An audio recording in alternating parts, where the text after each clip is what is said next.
Thanks for clicking play. My name's Chris and welcome to the Bodge Build 2. Now I go camping tomorrow, or camper vanning, and I've only just finished boxing off my wheel arch. That means I've got to design and build a livable area in the next 24 hours. Now I do have a rough idea of what I want to do because I've already done one Bodge build, which was the Bodge build for under £100. If you didn't watch that video, I will put the link on the screen, like somewhere there or there. I'm still getting used to this whole YouTube thing. In that build, I felt the bed was a little bit too high. I also put it in the center, so this one I'm going to lower it and put it to one side for reasons that you will see later on in the video. We're also going to bring the sofa back and we're going to improve that and maybe bring the cool box and then just whatever I can assemble in the next 24 hours. Honestly, I'm not even sure if I'm going to be able to do it, but without further ado, let's get to it.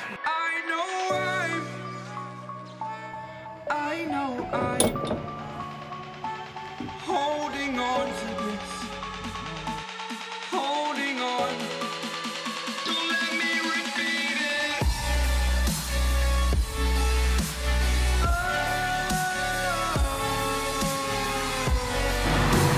One way, other way, dickhead.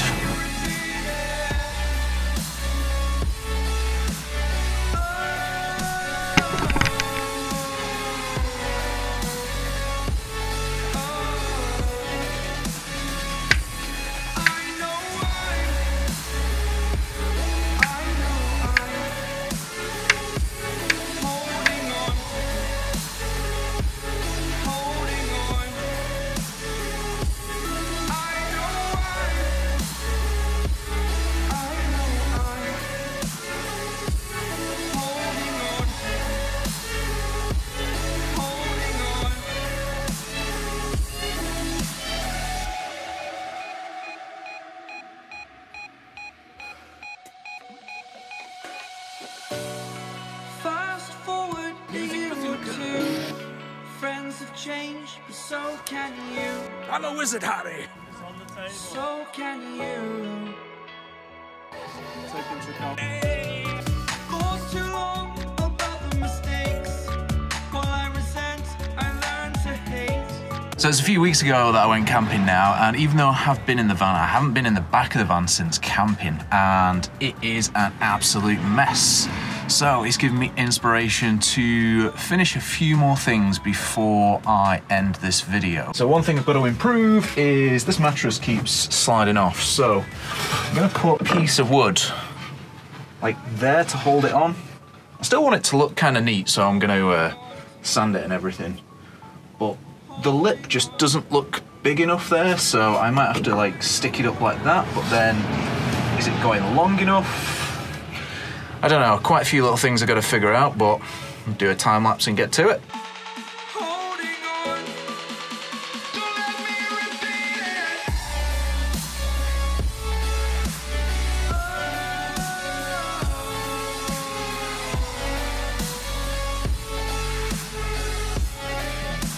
Don't let me repeat it.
Okay, time for a tour of Bodge build number 2. Now, the reason I do these test builds is to learn. After Bodge build number 1, my original plans went straight out the window.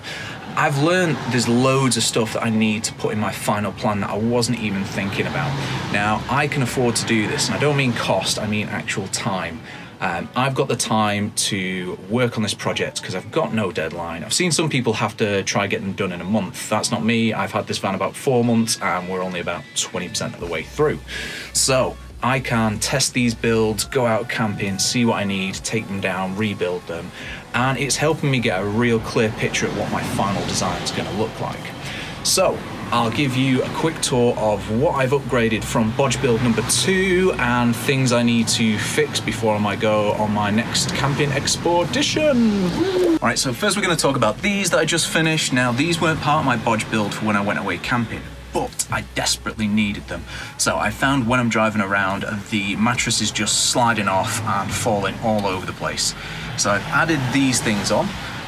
On the open side, I've added corner ones so it doesn't slide off, but on the left-hand side where it's against the wall, I've just added one piece to stop it going forward, and that's on all 4 corners of the bed, so hopefully the mattress should stop sliding everywhere. Now, that mattress is also too thin. Bodge build number 1 had a big normal mattress that was my old one.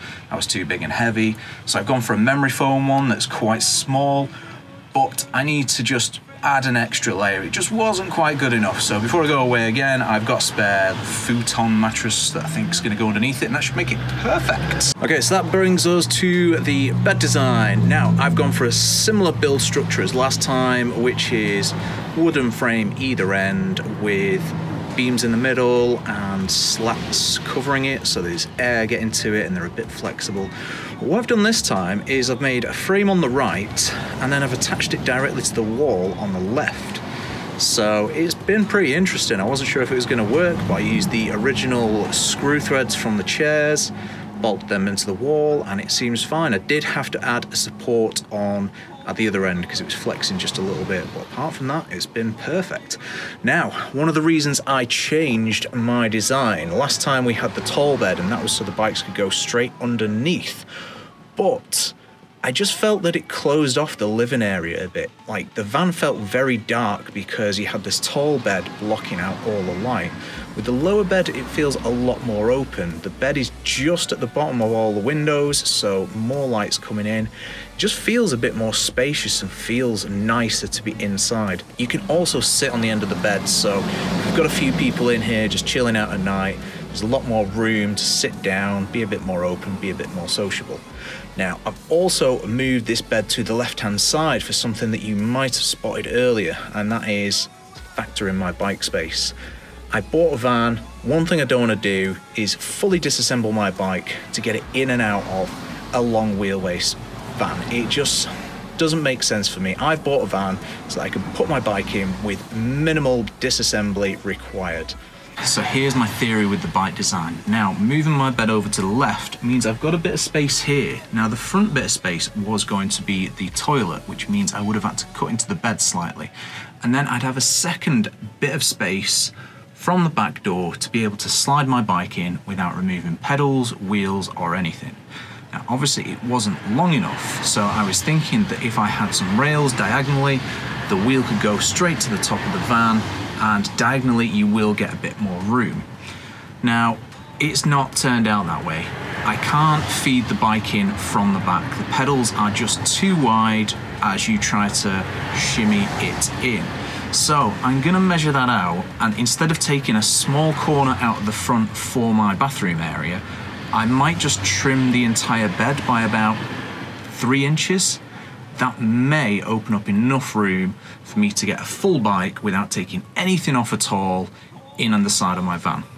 Another tiny improvement, I don't have electric in my van yet, so I got some solar powered garden lights to hang around the van. Hopefully it just gives me a bit of light in the night time. Now, I did mess around with a little switch system, which I think I'll elaborate on in a future video, but for now we'll crack on with the rest of the van. But quickly before I do that, I just remembered that if you do use these little garden light things, remember to take the solar panel things off your roof before you start driving, otherwise they just swing everywhere and make a mess. Of course, the Bodge sofa returned. Now, I made this for Bodge Build 1 just to go away with, and it wasn't even supposed to be in my final design, but the more I use it, the more I think I do need a seating area in my final plans. This one was changed a little and it is too high. I also designed it to go on this side of the van, which is a problem because there's no supports for these back cushions, which means every time I open the door, that one slides out, or because I don't have an awning yet, it gets wet. The other thing is it is too deep. Now, when I have my bathroom over there or cabinets over there, as deep as it is right now, it means I'll only have under a foot to get out of my bed. So if I'm having the sofa on this side, it does need to be a little bit skinnier. I need to put it on a diet. So this thing will be fully improved before I go on my next trip, which I'm hoping, you know, won't be too far away. One of the main reasons I changed the sofa design was to get in Coolbox Cooler number 2. Now, this has completely changed from last time. It was built into the sofa last time. I've put it on wheels now, so it slides out.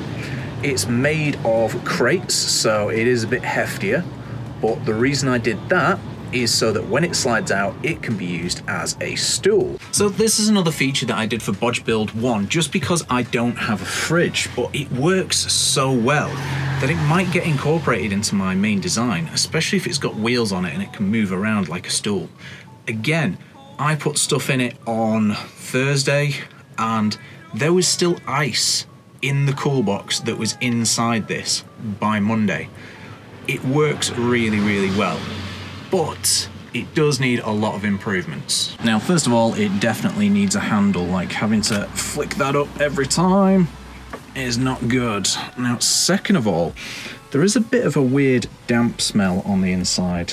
Now, I did build this in about 2 hours, so I think I'm gonna have to pull all the lining out, paint all the wood to make sure it's sealed, and then put it back on and go over it with foil tape in every area I can so it's fully sealed. And then there's just a few other things, like this wood not matching up properly. If I had time, I would have glued it. And then there's actually quite a big gap in there. But luckily the foil is coming down and meeting up for a good seal there. Alright, so another one was these caster wheels, which I thought was a brilliant idea. Now, I wanted to mount them so that they weren't that high, because, you know, space is a premium, so I mounted it as low as possible by using these side rails. And because it was going forwards and backwards, I didn't think they needed that much space.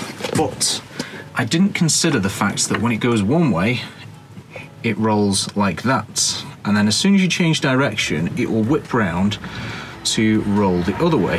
Now, that is fine unless it tries to roll that way, and then it stops. And it's the same with these ones, and these are even worse because these have got a catch on, so I need to rethink this entire design and probably rebuild it. Also borrowed a friend's Portaloo, which was very handy. Need to give him it back, but works very well, and it's currently strapped to the back of my driver's chair with an elastic band. So the new floor went in, but that instantly makes me realise that I need some sort of awning or some sort of foot thing outside, because if there's any sort of mud at all, it's just coming straight into the van, and all my new flooring needs a clean already. Okay, so I run out of time on this one because I was going to build an entire unit in this space here. It was going to house my cooker, it was going to have a sink, it was going to have an area for food, maybe even an area for eating. I don't know, I hadn't worked it all out yet. But I ran out of time, so I couldn't do that. But that brings up a really important point. You need space for everything.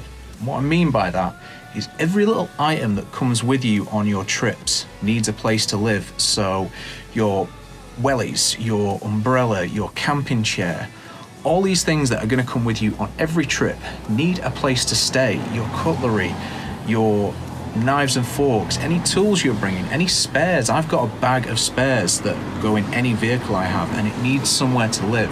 So I need to factor in all these spaces when I'm designing my final layouts.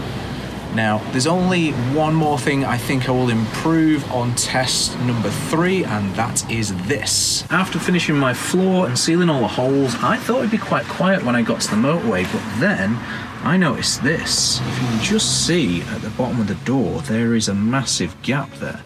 Well, not massive, but it's big enough to create a whistle when you're on the motorway. So I think I'm going to put some sort of wooden step in the bottom here, just to make it look a little bit neater as well.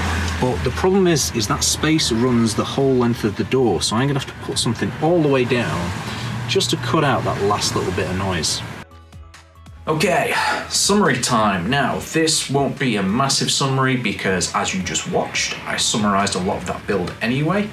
The bottom of the door was the last bit. Since then, I've seen on a few Facebook groups that you can get a seal for it, so I'm going to look into that, maybe do a seal. Who knows, I'll still do the step part anyway.